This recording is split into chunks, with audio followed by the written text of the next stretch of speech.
დილამშვიდობისა. ეს პირველი არხია თქვენ გადაცემას პირადი ექიმი მარი მალაზონია სურდო თარგმანით. რკინა რომ უმნიშვნელოვანესი ელემენტია სამყაროში, ეს ყველა ადამიანმა იცის.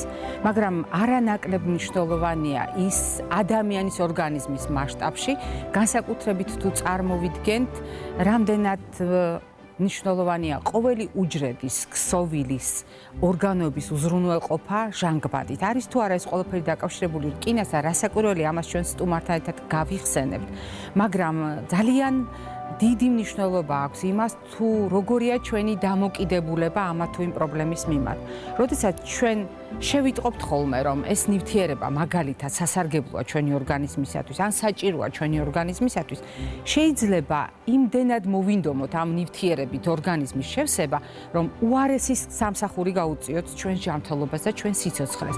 და რკინის შემთხვევაში აღმოჩნდა, რომ ეს განსაკუთრებით საპასუხისმგებლოა თვითნებურად ასეთი გადაწყვეტილებების მიღება, არასწორად ამ გადაწყვეტილებების მიღება, იმიტომ რომ ჩვენს ქვეყანასთან არის ზოგიერთი პათოლოგია დაკავშირებული და ამ პათოლოგიებთან განსაკუთრებული სიფრთხილე გვმართებს. დღეს ჩვენ აი ამ ჭრილში ვისაუბრებთ რკინაზე და ვისაუბრებთ რასაკვირველია ექიმ ჰემატოლოგთან ერთად, პროფესორ ქალბატონ ნანა ლოლაშვილთან ერთად. დილამშვიდობისა ქალბატონ ნანა, მოგბრძანდით. კეთილი იყოს თქვენი მობრძანება ამ წელიწადს, ჯერ არ ყოფილხართ, პირველად დაბრძანდით, გილოცავთ ყველაფერს. გილოცავთ ყველას, შობას, ახალ წელს, ბედნიერებას და რაც საკრულე პირველ რიგში ჯანმრთელობას, რომელიც ყველაზე მნიშვნელოვანია ალბათ ადამიანისთვის. რასაკვირველია უნდა დაგეთანხმოთ ქალბატონ ნანა და ჩვენ მაყურებელს ისიც უნდა გავახსენოთ, რომ თქვენთან ერთად, აგერ უკვე 12 წელია, ყველა სატელევიზიო სეზონზე საუბრობთ სისხლზე.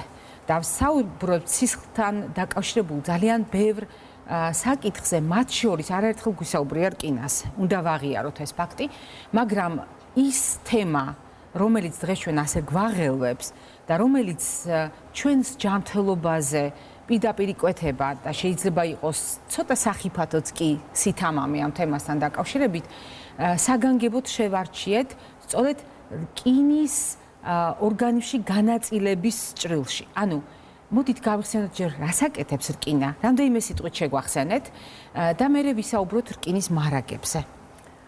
რასაკვირველია. ესე იგი, რაც შეეხება რკინას, რატო ვსაუბრობთ ჩვენ ასე ძალიან ხშირად რკინის დეფიციტზე უფრო მეტად, უფრო ხშირად, იმიტომ რომ მსოფლიო ჯანდაცვის ორგანიზაციის მონაცემებით რკინის დეფიციტი არის პირველ ადგილზე ყველა სხვა დაავადებასთან შედარებით. 33 ყველაზე გავრცელებული დაავადება და მათ შორის პირველ ადგილზე არის რკინადეფიციტური ანემია. ყოველ მე-4 ადამიანს მსოფლიოში აღენიშნება რკინის დეფიციტი. მაგრამ ეს არ ნიშნავს იმას, რასაკვირველია, რომ ყველა დაუშვათ ანემია, ეს არის განპირობებული რკინის დეფიციტით. აქ არის მარტო საუბარი არა მარტო რკინის ნაკლებობაზე ან მეტობაზე, არამედ ანემიები, ეს არის სისხლნაკლებობის მიმდინარე დაავადებები, რომლებიც შეიძლება გამოწვეული იყოს სხვადასხვა მიზეზით. აბსოლუტურად.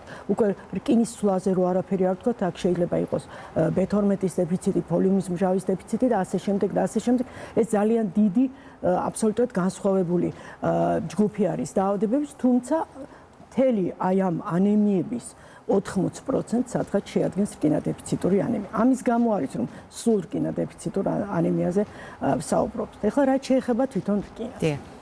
რკინა შედის ძირითადად ჰემოგლობინის შემადგენლობაში. მისი სადღაც 60-70% შედის ასე ვთქვათ ჰემოგლობინის შემადგენლობაში. ეხლა თითქმის ყველასთვის არის მე მგონი ცნობილი ის თუ რისთვის არის ჰემოგლობინი ჟანგბადის. მიტანა ყველა ქსოვილი ჟანგბადით მომარაგება ამაზე არის დამოკიდებული. გარდა ამისა რკინა მარაგის სახით გვაქვს საკმაოდ დიდი რაოდენობით, სხვა შორის კუნთების შემადგენლობაში შედის და ყველა ფერმენტის შემადგენლობაში თითქმის. აქედან გამომდინარე რკინა ძალიან დიდ გავლენას ახდენს საერთოდ ნივთიერებათა ცვლაზე და ყველა ორგანოს ასე ვთქვათ ფუნქციონირებაზე. და ეს არ არის მარტო ის რომ ჰემოგლობინი ცოტა დაბალია მერე რა მოხდა. ჯერთი დავიწყოთ იქიდან რომ ჰემოგლობინის რაოდენობა არ არის პირდაპირ კორელაციაში, ანუ პირდაპირ კავშირში რკინის რაოდენობასთან, იმიტომ რომ რკინა შეიძლება იყოს დაბალი და ჰემოგლობინი კონდეს ნორმალური ან პირიქით. ეხლა რკინა მარაგის სახით გვაქვს ჩვენ. დიახ, აი მოდით აი ამ საკითხს ცოტა მეტი ყურადღება დაუთმოთ, იმიტომ რომ გულწრფელად გეტყვით, ძალიან ბევრი კითხვა გვაქვს ამასთან დაკავშირებით დაგროვილი.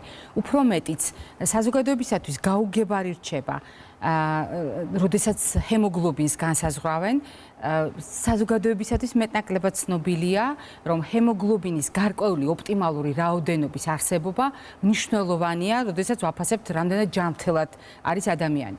მაგრამ სრულიად გაუგებარია, თუ ჰემოგლობინი წესრიგშია, რატომ მიმოწმებენ რკინას და რა სახით შეიძლება, ან რა საშუალებით შეიძლება შეფასდეს ორგანიზმში რკინის რეზერვი? ანუ რკინა, როგორც თქვით, არის ჰემოგლობინის შემადგენლობაში ძირითადი ნაწილი, სადღაც 60%, სადღაც 20-30% არის მარაგის სახით. ეს არის ფერიტინი, ეს არის თვითონ ეს რკინა არის ღვიძლში ძირითადად, ძვლის ტვინში არის და ბოლო კვლევებით ყველაზე მეტი მარაგი ადრე ეგონათ, რომ ღვიძლში იყო არის თავის ტვინში, მაგრამ ძალიან დიდი დეფიციტი უნდა კონდეს ორგანიზმს, რომ თავის ტვინიდან აიღოს. ყველაზე ბოლოს იღებს თავის ტვინიდან. ეს ბუნებრივიც არის, ყველაზე გვიან შეიძლება თავის ტვინი ჟანგბადის მიმწოლებადია. ამას. ანუ შეიძლება ჰემოგლობინი იყოს ნორმალური, მაგრამ რკინის მარაგი იყოს დაბალი. ეს განსაკუთრებით ხშირად ხდება იმ შემთხვევაში, როდესაც მცირე რაოდენობით კარგავს სისხლს პაციენტი, ან არასაკმარისი რაოდენობით იღებს საკვების სახით. ყოველდღიურად ჩვენ 1 მილიგრამი რკინა გვჭირდება ქალებს რეპროდუქციულ ასაკში, 2 მილიგრამი და აი რაღაც გარკვეული პერიოდის განმავლობაში ასწრებს ორგანიზმი აღებას მარაგიდან. პირველ რიგში ქსოვილებიდან, ამას სიდეროპენიული სინდრომი ეწოდება, როდესაც ჯერ ქსოვილები გამოიფიტება, ასე ვთქვათ, რკინისგან, მერე რკინის მარაგი მცირდება, ეს არის ფერიტინი, ეს არის შრატის რკინა მცირდება და შემდეგ უკვე მცირდება ჰემოგლობინი. ასე რომ სრულიად ორჯერ უფრო მეტი არის ლატენტური, ანუ ფარული დეფიციტი, როდესაც ჰემოგლობინი და ერითროციტები გვაქვს ნორმალური და ამ დროს რკინა არის დაბალი.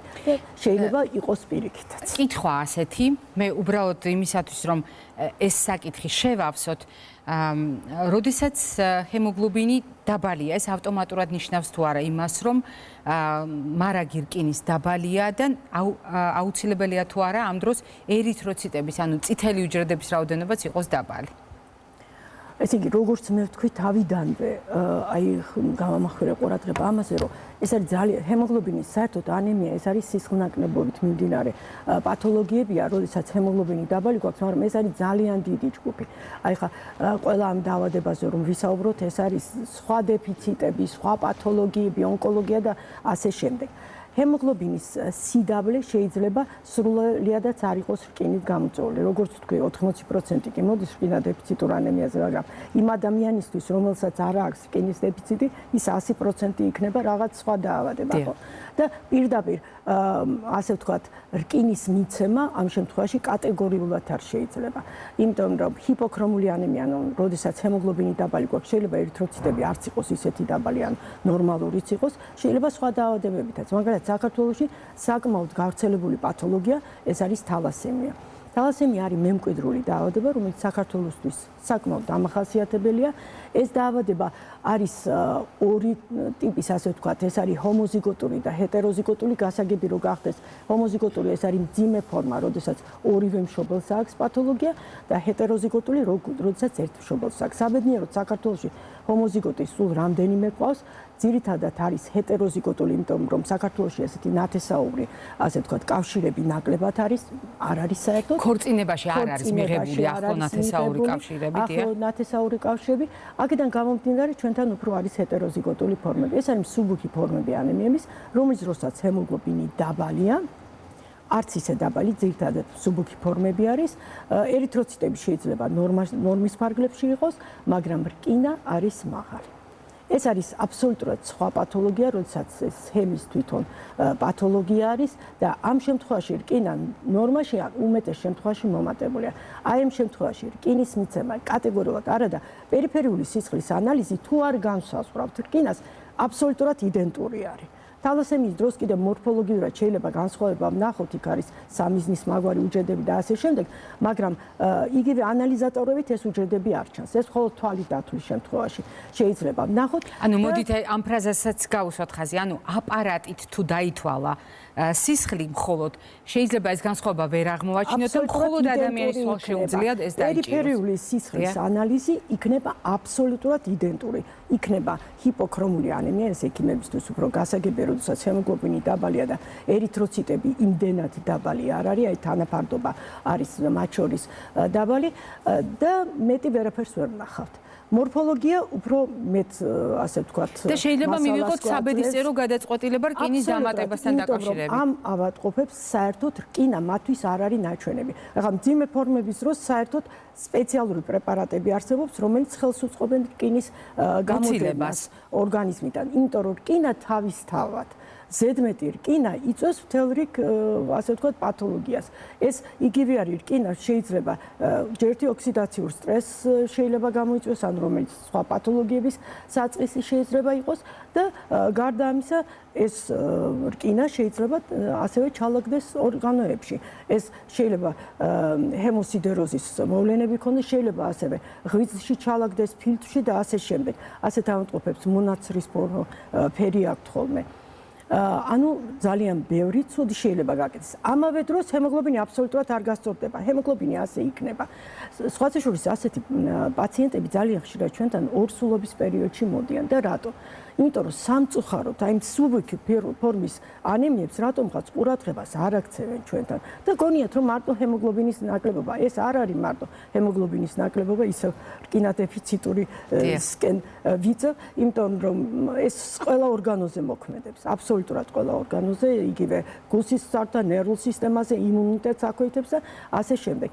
ამიტომ აუცილებელი არის რკინის სტატუსის დადგენა. და კიდევ ერთი მინდა გაფრთხილება ყველასთვის, რომ ძალიან დიდი მნიშვნელობა აქვს სწორად აღებულ ანალიზს. ანუ ეს რას ნიშნავს? ელემენტარული რამეა, რომ ერთი კვირა სანამ ჩვენ გამოვიკვლევთ რკინის სვლას, რკინა არ უნდა ქონდეს ავადმყოფს მიღებული. მოვლენ ერთი ტაბლეტიც კი, ვიტამინიც კი, რომელიც ძალიან პოლივიტამინი, რომელიც როგორც წესი მცირე რაოდენობით რკინას შეიცავს, აი ესეც თუ აქვს მიღებული პაციენტს, არასწორი შედეგი გვექნება რკინას ნორმალურს მოგცემს და იქ შეიძლება კიდევ სხვა პათოლოგიაზე ვიფიქროთ. პირველი, ესე იგი, რკინის ცვლის შესწავლის დროს პირველი წესი არის, რომ ერთი კვირის განმავლობაში რკინა არ უნდა ქონდეს პაციენტს მიღებული, არ უნდა ქონდეს გადასხმული ერითროციტული მასა ბოლო ერთი კვირის განმავლობაში და თუ ჩვენ სამარაგო რკინას ფერიტინს შევისწავლით, რომელიც კიდევ უფრო ადრე ავლენს რკინის დეფიციტს, ჯერ ფერიტინი კლებულობს და მერე შატის რკინა, აი ფერიტინის ასე ვთქვათ გამოკვლევის დროს კიდევ უფრო მეტი სიფრთხილე გვჭირდება, იმიტომ რომ ბოლო ორი კვირის განმავლობაში ანთებითი პროცესი, რაიმე ავადმყოფობა არ უნდა ქონდეს და განსაკუთრებით აი ბავშვების შემთხვევაში, ბავშვები ხშირად ავადმყოფობენ და აი ამ ფონზე აღებულმა ანალიზმა შეიძლება სრულიად შეგვიცვალოს დიაგნოზი. ბოლო ორი კვირა არ უნდა ქონდეს მიღებული პაციენტი, არ უნდა იყოს ავად და არ უნდა ქონდეს მიღებული ალკოჰოლი. აი ეს პირობები თუ არ არის ასე ვთქვათ დაცული, მე ძალიან რთულდება ხოლმე დიაგნოზის. ჩვენ ძალიან ბევრი კითხვა გვაქვს, მათ შორის თქვენ ორსული ახსენეთ და ორსულმა ქალბატონმა მოგწერა Facebook-ზე. მე უბრალოდ აზრის დასრულების საშუალება მოგეცით ქალბატონ ნანა, იმდენად მნიშვნელოვანი იყო, რასაც თქვენ ახლა საუბრობდით, 6 თვის ორსული ვარო. გვწერს, როგორც ეს სამიანო კვირებს ვითვლით ხოლმე, მაგრამ ნუ გასაგებია 6 თვე და მთელი ორსულობის მანძილზე აქვს დაბალი ჰემოგლობინი. მიუხედავად იმისა, რომ 55 ხო, აი ეს მაჩვენებელი რჩება, მიუხედავად მედიკამენტების მოხმარებისა და ეს მაჩვენებელი არც ერთ ეტაპზე არ გაზრდილა. აი ხა, აქ ორსულებთან ძალიან კარგია, რომ საშუალება მომეცა, რომ ორსულებზე მესაუბრა. იმიტომ რომ აი უბრალოდ ძალიან გულდასაწყვეტია, რომ როდესაც მოდის ორსული 5 და რახან თვეებს ლაპარაკობს 5-6 თვის ორსული და ამბობს, რომ არ აქვს უბრალოდ ორსულობამდე რომ ერთხელ მაინც საერთო ანალიზი მაინც რო გაკეთდეს, რომ სტატუსი ვიცოდეთ რა მდგომარეობაში, საიდან დაიწყო ეს ყველაფერი, მაგრამ მე შეიძლება ამის გარკვევა. აი საინტერესო რა არის ახლა ამ ბოლო პერიოდში, თუ წინა წლებში როგორც წესი უმეტეს შემთხვევაში ეს იყო რკინა დეფიციტური ანემია, ან თალასემიის დროს ძალიან ხშირად რკინას აძლევენ და მე როდესაც შედეგს ვერ ღებულობენ, მე აგზავნიან და გებულობთ რომ ეს იყო თალასემია, რკინა ნორმაში, არაფერ შუაში არ არის და ამ პაციენტს ასეთი ჰემოგლობინი ექნება ბოლომდე და აქ არაფერის შესაშფოთებელი არ არის და რკინით მისი დატვირთვა კატეგორიულად არ შეიძლება პირიქით, მაგრამ ბოლო წლებში განსაკუთრებით ძალიან მოიმატა ვიტამინ B12 დეფიციტმა, რომელიც წინა წლებში ჩვენ არ ჰქონდა. ეს მარტო მატერიალური, ასე ვთქვათ, ფაქტორით არ არის გამოწვეული. ძალიან ხშირ შემთხვევაში გოგონები მოდიან და ამბობენ, რომ 3-4 წელიწადი, 5 წელიწადია ხორცის პროდუქტები არ მიუღიათ. ახალგაზრდებში რატო არ ქონდა ეს B12 დეფიციტური ანემია, რომ ჩვეულებრივად B12-ის მარაგი ჩვენ გვაქვს სადღაც 5 წლის მარაგი და 5 წელი არ უნდა მიიღოს საერთოდ B12 პაციენტს, იქ სხვა მიზეზებიც არის, მაგრამ როდესაც კვებაზეა საუბარი, რომ განვითარებულიყო ეს ანემია. ეხლა როგორც წესი ძალიან ხშირ შემთხვევაში გვაქვს როგორც B12-ის დეფიციტი, ასევე რკინის დეფიციტი. ორივე გვაქვს. ეხლაც ძალიან ბევრი ასეთი პაციენტი მყავს, როდესაც რკინას აძლევდნენ, შედეგი არ იყო, მაგრამ აღმოჩნდა რომ მას B12-ის დეფიციტი აქვს. თუ B12-საც არ ჩავრთათ რკინა მარტო აქ შედეგს არავითარ შემთხვევაში არ მოგცემს. ამიტომ აუცილებელია ორსულების შემთხვევაში განსაკუთრებით თუ ერითროციტების რაოდენობას შემცირებული განსაზღვრული იყოს ვიტამინი B12 და ფოლიუმის მჟავაც. მე გადავინაცვლებ ახალ კვების ზონაში, იმიტომ რომ ცოტა ამოსუნთქვის საშუალება მოგცეთ თქვენ. როდესაც ჩვენ საუბრობდით კვებასთან დაკავშირებულ პრობლემებზე, მთელი ამდენი წლის მანძილზე ჩვენ არაერთხელ გვითქვამს, რამდენად მნიშვნელოვანია გვახსოვდეს მამა-პაპური ხაშლამის როლი. ყველა ვინც ჩვენს გადაცემას უყურებს რეგულარულად, იცის რომ ვერ ჩავითვლები თქვა წითელი ხორცის პროპაგანდის ადამიანად, მაგრამ და ექიმად, მაგრამ მიუხედავად ამისა, უნდა ვთქვათ, რომ თუ ლაპარაკია შევსებაზე, საკუთრივ ხორცის მასა, თქვენ გიყვართ ხოლმე ამის ხაზგასმა, ქალბატონო ნანა და ამიტომ დავესესხები თქვენს რეპლიკას, აი ხორცის მასა, კუნთური მასა, რომელიც არის სწორედ აი ჩვენს მამა-პაპურ ხაშლამაში, ყოველგვარი ნახაშის გარეშე, ხორცის კუნთოვანი მასა არის საუკეთესო შემავსებელი, თუ ლაპარაკობთ არა მარტო რკინის, არამედ B-ჯგუფის ვიტამინებისაც. თუ ჩვენ ლაპარაკობთ შევსებაზე, რა თქმა უნდა, კითხვები არის ხოლმე და ღვიძლთან დაკავშირებით გადაჭარბებულია წარმოდგენა, არ არის გადაჭარბებული წარმოდგენა, ღვიძლიც ასევე შეიძლება განვიხილოთ, განსაკუთრებით B12-თან კავშირში, ის ასევე შეიძლება იყოს, როგორც ცხოველური პროდუქტების ერთ-ერთი ყველაზე კარგი წარმომადგენელი, შემავსებელი რკინის და B-ჯგუფის ვიტამინების. მაგრამ ჩვენ უნდა გვახსოვდეს რამდენიმე სხვა ელემენტის როლიც. თუ ჩვენ საუბრობთ რკინის შეთვისებაზე, ჩვენ ძალიან გვჭირდება C ვიტამინის როლის გათვალისწინება. მე ვისარგებლებ შემთხვევით, რომ ქალბატონი ნანაა ჩვენთან სტუდიაში, რომლის მოსწავლეებიც ვართ ჩვენ, ყველა დანარჩენი ექიმი ამ დარგში, ყოველ შემთხვევაში ანემიებთან დაკავშირებით ეს ნამდვილად ასეა და თუ ჩვენ არასაკმარისად ვიღებთ C ვიტამინს, მე მხედველობაში არ მაქვს მედიკამენტის სახით, არამედ პროდუქტებში შიგნით თუ არ არის დაწყვილებული ეს ორი ელემენტი, რკინა და C ვიტამინი, ჩვენ არ უნდა გქონდეს ცრუ წარმოდგენა, რომ რკინა თავის დანიშნულების ადგილას მივა. ისევე როგორც მნიშვნელოვანია გავითვალისწინოთ მაგალითად სპილენძის როლი, იმიტომ რომ ჩვენ იქ ვლაპარაკობთ დაჟანგვაზე, აღდგენაზე, ამ რეაქციებზე მე არ შევჩერდები, მაგრამ ჩვენ უნდა გვახსოვდეს, რომ საკვებში ამ ელემენტების არსებობა მნიშვნელოვანია. ისევე როგორც ჩვენ სიფრთხილის ზონაში არასდროს დაგვიდია რძრის პროდუქტი, მაგრამ კალციუმით მდიდარ პროდუქტებზე ყოველთვის საუბრობთ ხოლმე და ასევე გაგახსენებთ ქალბატონი ნანას რეკომენდაციას 2 საათიანი ინტერვალის დაცვის აუცილებლობა კალციუმით მდიდარი და რკინით მდიდარი პროდუქტებს შორის. მაგრამ მოდით ვთქვათ რა არსებითი განსხვავებაა რკინით მდიდარ ცხოველურ პროდუქტებსა და მცენარეულ პროდუქტებს შორის. მაგალითად, სოკო და ყველა ის პროდუქტი, რომელიც გახლეჩვისას ადვილად იჟანგება, აი ოდნავ მოშავ ფერს მიიღებს ხოლმე, მაგალითად ატამი, მაგალითად კომში, მაგალითად ქლიავი, ყველაზე ბოლოს ვიტყვი ვაშლს, მიუხედავად საზოგადოებაში დამკვიდრებული წარმოდგენისა. მაგალითად ყვავილოვანი კომბოსტო. აი ხა სეზონურად კომში ძალიან აქტუალურია და შესაბამისად მე ვურჩევდი მაყურებლებს რომ ეს გამოიყენონ, ისევე როგორც ისპანახი საახალწლო დღეებში ძალიან ბევრმა გამოიყენა და დარწმუნებული ვარ არასწორად, თუ თქვენ მოხარშეთ და ნახარში გადაღვარეთ, პრაქტიკულად ყველა ის ღირსება რაც ისპანახს აქვს დაუკარგეთ, ამიტომ ლაპარაკია ჩათუთქულ პროდუქტზე. ესენი მდიდარია რკინით, ეს პროდუქტები, რა თქმა უნდა, გაცილებით უფრო ნაკლებად ვიდრე ცხოველური წარმოშობის პროდუქტები, მაგალითად ქლიავის ჩირი, ნაში ნაკლებია ვიტამინები, მაგრამ ბევრია მინერალები. მაგრამ აქ არის კიდევ ერთი საიდუმლო, რომელიც შეწოვას და შეთვისებას უკავშირდება. ასე არ არის, ქალბატონო ნანა. ჩვენი ორგანიზმი უფრო ადვილად და გაცილებით უფრო მაღალი პროცენტით ითვისებს ცხოველური წარმოშობის პროდუქტებიდან, რომელზედაც თქვენ ხაზს უსვამთ ხოლმე. თანაფარდობაც კი არის ხოლმე თქვენს მიერ ნათქვამი თქვენს ლექციებში. რამდენად მაღალია, ვთქვათ, შეთვისება? 30%, 25-30% იწოვება ცხოველური პროდუქტებიდან და მცენარეულიდან მხოლოდ 3-5%. და აქვე ერთი რამიც უნდა აღნიშნო, რომ ცხოველურ პროდუქტებში გვაქვს ორვალენტიანი რკინა, რომელიც პირდაპირ შეიწოვება 12 გოჯაში და წვრილ ნაწლავში, მას არ ჭირდება კუჭის სიმჟავის დამატება. რაც შეეხება მცენარეულ საკვებს, თუ კუჭის სიმჟავე არის დაბალი, ეს არის ჰიპოანაციდური გასტრიტი, ვისაც აქვს ამის შესახებ.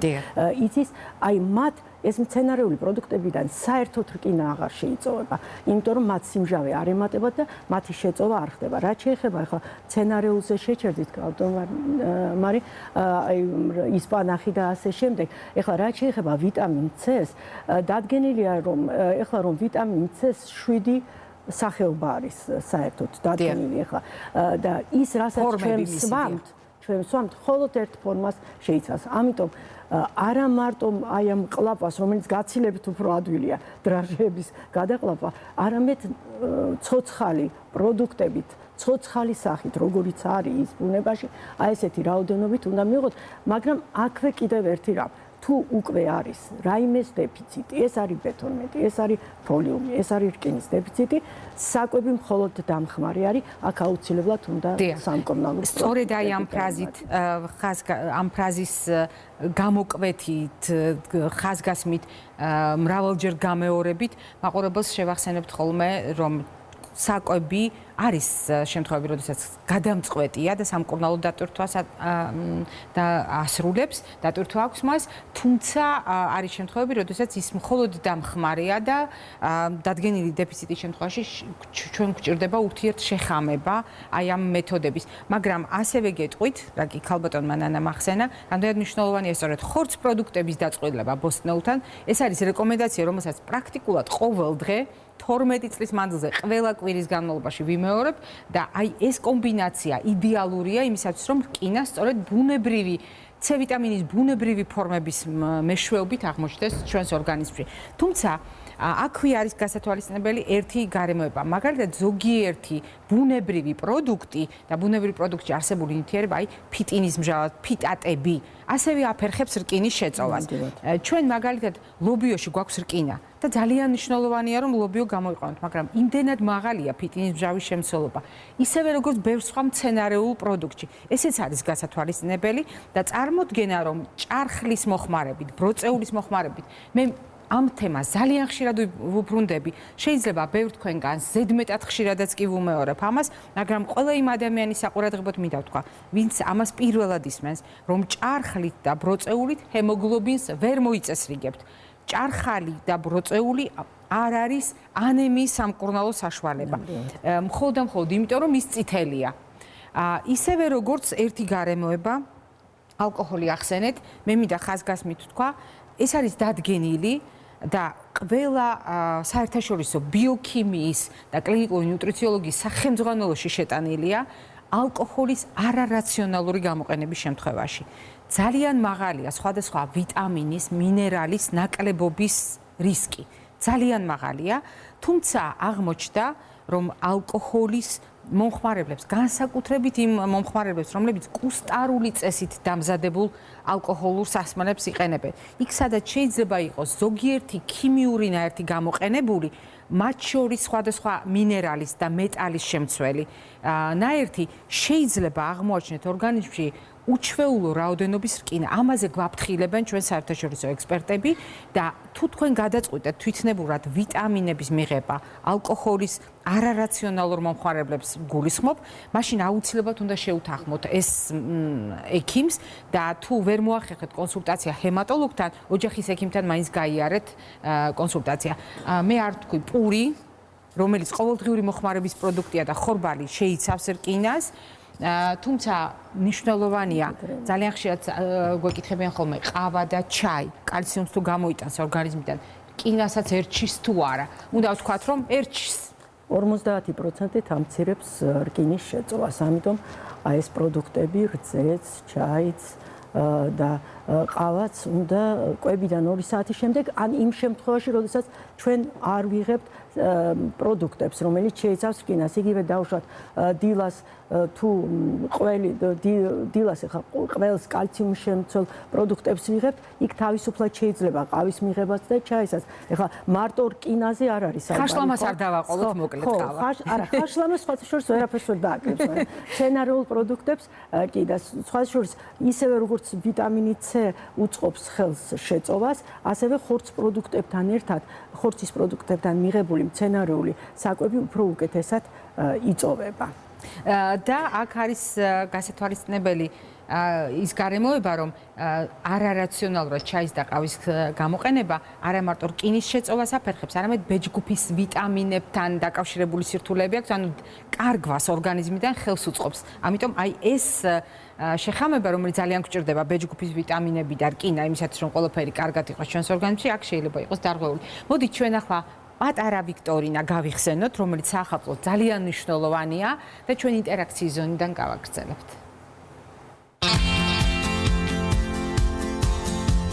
სადღესასწაულო დატვირთვის თავიდან ასაცილებლად ქალბატონებო და ბატონებო თუ თქვენ სადღესასწაულო დღეებში დაივიწყეთ ჯანმრთელობაზე ზრუნვა ჩაებით საახალწლო მარათონში და მოუწყეთ ორგანიზმს უჩვეულო სადღესასწაულო დატვირთვა გახსოვდეთ ნებისმიერ დატვირთვას პასუხობს გულსისხლ ძარღვთა სისტემა ნებისმიერ ცვლილებასთან შეგუებას ანუ ადაპტაციას უზრუნველყოფს გულსისხლ ძარღვთა სისტემა ძალების აღდგენა და რეაბილიტაცია პირველ რიგში სჭირდება გულსისხლ ძარღვთა სისტემას იყავით ფხიზლად თუ თქვენ გაქვთ ეგრეთ წოდებული უქმე დღეების გული ანუ სადღესასწაულო დატვირთვის ფონზე შენიშნეთ არტერიული წნევის მერყეობა გულის სენის სიხშირის ცვლილება გულის რიტმის დარღვევა აუხსნელი შფოთვა და მოუსვენრობა უსიამოვნო შეგრძნება და ტკივილი მკერდის ძვლის უკან დაუშვებელია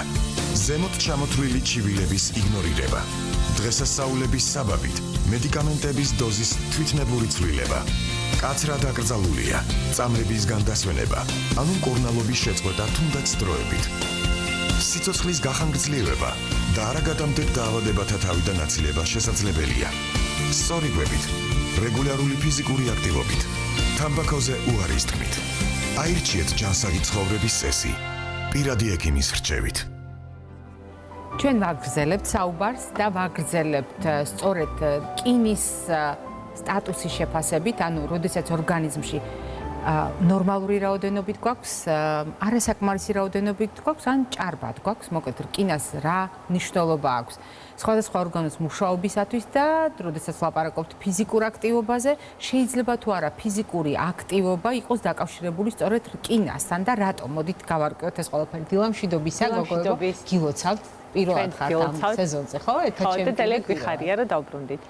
დიახ, ფიზიკური აქტივობა რკინასთან კავშირშია, იმიტომ რომ ნებისმიერი ელემენტი გამოყენებადია ფიზიკური დატვირთვის დროს და არსებობს ანემიები, რომელიც გამოწვეული არის მაღალი ფიზიკური აქტივობით, მაგრამ ეს ეხება პროფესიულ სპორტსმენებს, პროფესიონალებს, ამიტომ მათ სკრინინგში, ანუ ყოველ 3 ან 6 თვეში ეკუთვნით მათ ღრმა სამედიცინო კვლევა და ეს კვლევა აუცილებლად ტარდება, იმიტომ რომ რკინა იკარგება მაღალი დატვირთვების დროს.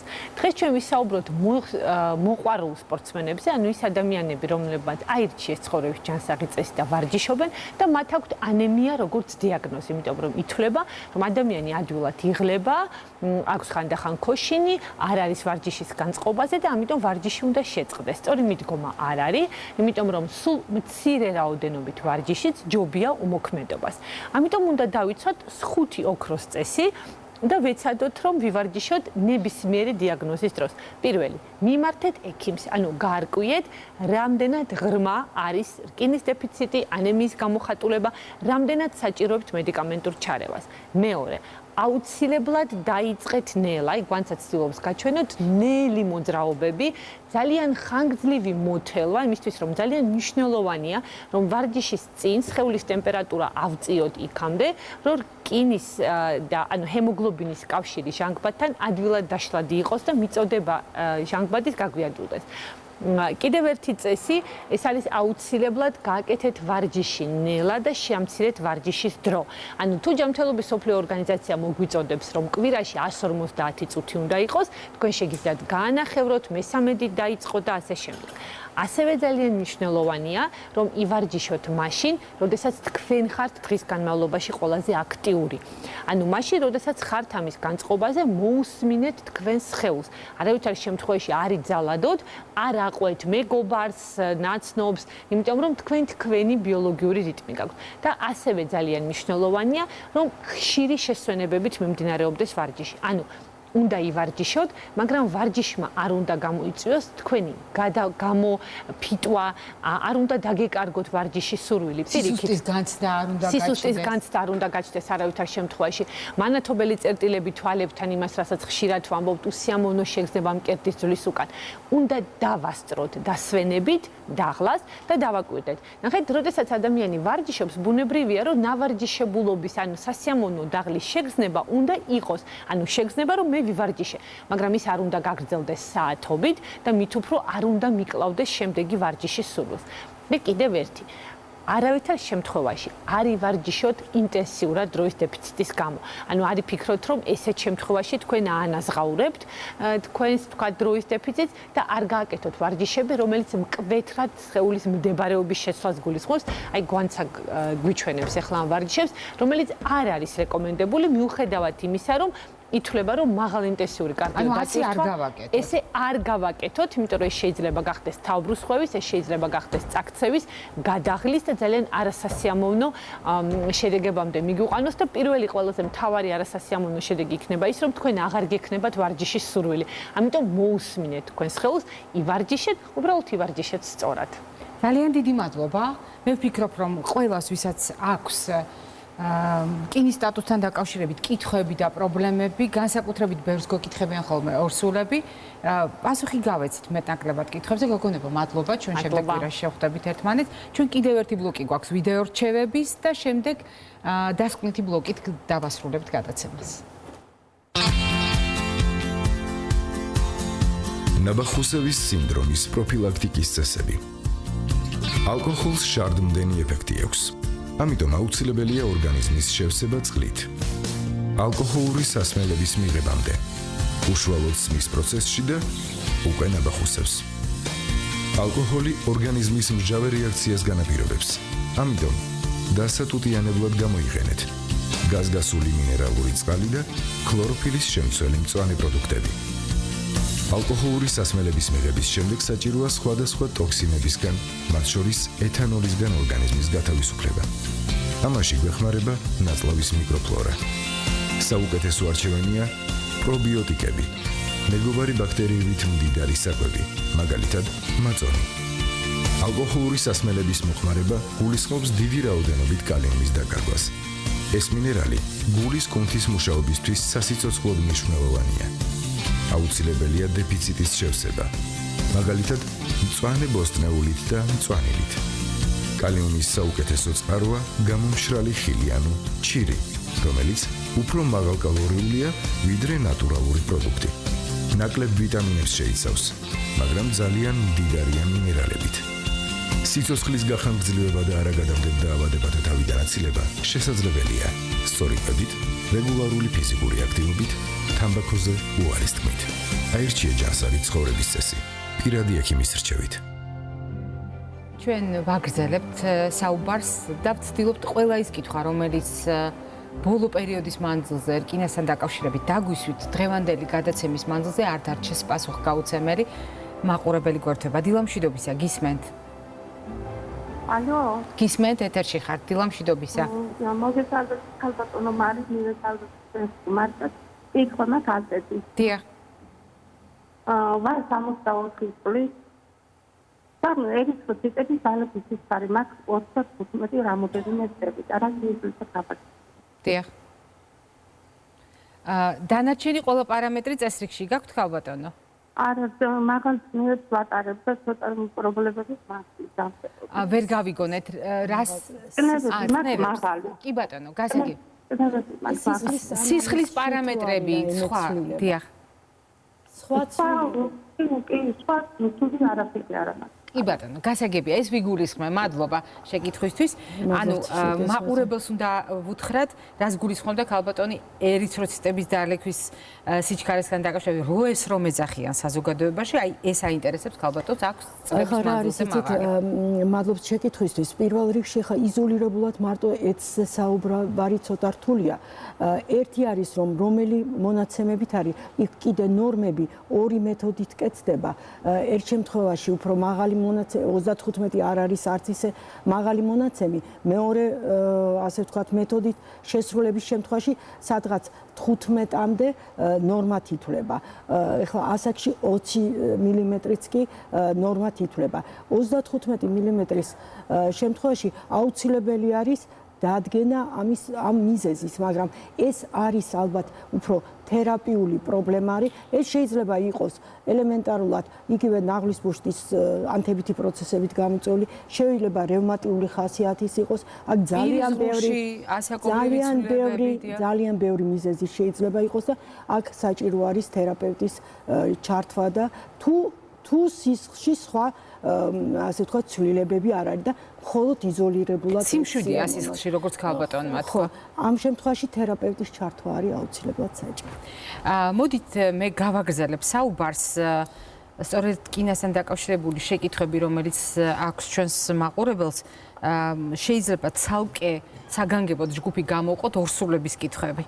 ყველაზე მეტი კითხვა არის ამასთან დაკავშირებით და მე ვისარგებლებ შემთხვევით მაყურებელს გავახსენებ ჩვენი საუბრის თავარ მესიჯს რამდენიმე თვის წინ, როდესაც ჩვენ ვთქვით რითი შეიძლება დაამთავრდეს ეგრეთ წოდებული მკაცრი ვეგანური დიეტა ახალგაზრდა გოგონებში და იმ გოგონებში, რომლებიც ახალ დაქორწინებულები არიან და ახლა გეგმავენ ორსულობას. ან იყვნენ ვეგანები და არიან ვეგანები და არიან ამჟამად ორსულები.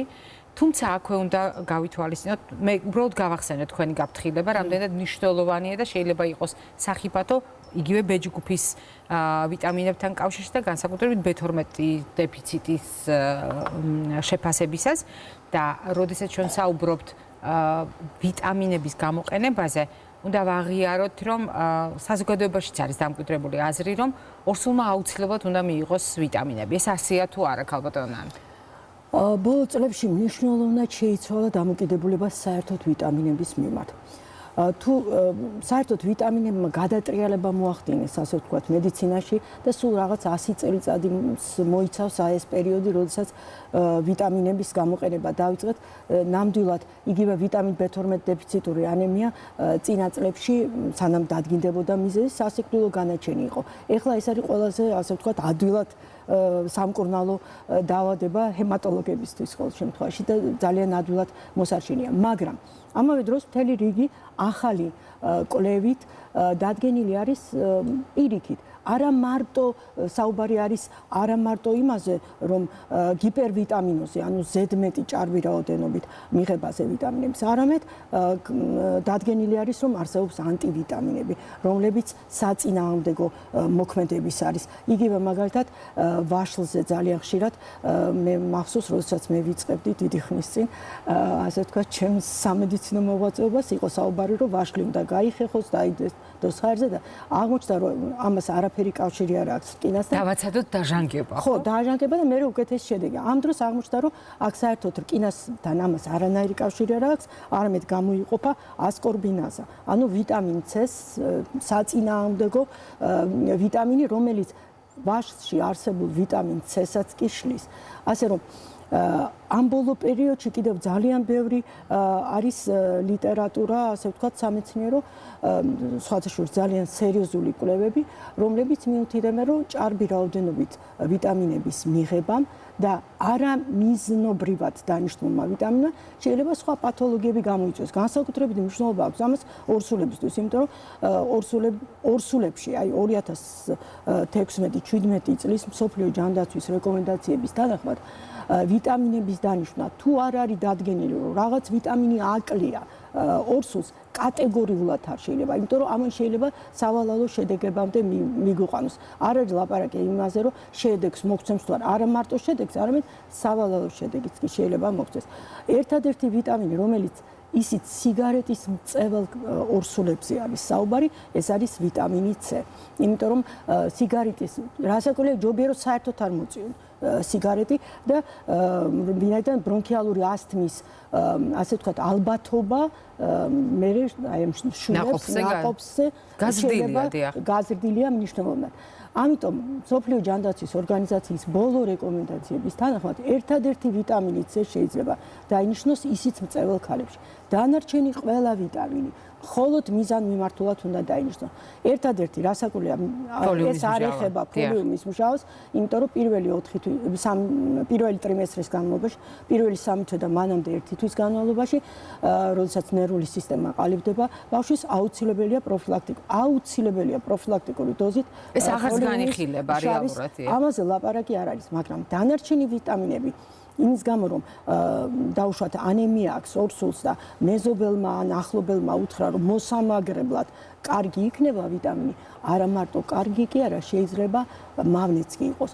აუცილებლად უნდა დადგინდეს თუ რა ვიტამინის ნაკლებობა. ეს არის ფოლიუმის მჟავის კიდევ ერთხელ გავიმეორებ, რომ B12 ძალიან წამოვიდა ჩვენთან ხა ყველა ქვეყანაში თავისებურებები არის დაუშვათ. ინდოეთში ფოლიუმის მჟავის დეფიციტი კი არა, პირიქით აქვს, იმიტომ რომ სულ მცენარეულ საკვებს ღებულობენ და ძალიან ხშირია ფოლიუმის პირიქით ზედა მათი კვლევები ძირითადად ამაზეა მიმართული, რომ ზედმეტმა ფოლიუმმა, თუმცა ითვლება, რომ ზედმეტი ხშირად გამოიყოფა, რატომ ჩვენთან წამოვიდა ეხლა იყო რკინის დეფიციტი, რომელიც კიდევ უფრო მომატებულია და ამას დაემატა ვეგანობის გამო B12.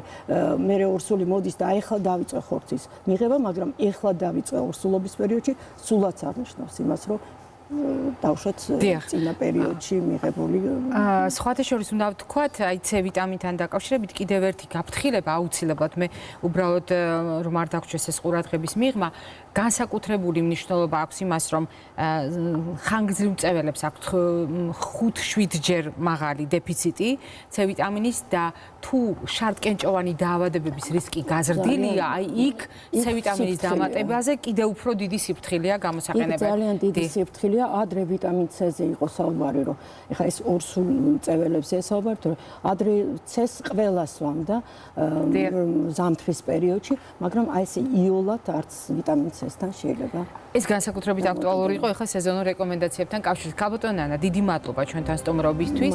მაყურებელს შევახსენებთ დღევანდელი ჩვენი სტუმარი გახლდათ ჰემატოლოგი პროფესორი ქალბატონი ნანა ლოლაშვილი. ჩვენ ხვალ შევხვდებით ჩვენი აპლიკაციის კვალდაკვალ დამოკიდებულებაზე ვისაუბრებთ, რატომ არის მაგალითად ნარკოდამოკიდებული ადამიანი, რამდენიმე წლის შემდეგ ალკოჰოლდამოკიდებული ადამიანი და რა კრიტიკული სიტუაციები იქმნება ყველაზე ხშირად ჩვენს ქვეყანაში. ნახვამდის ღირსებას გისურვებთ.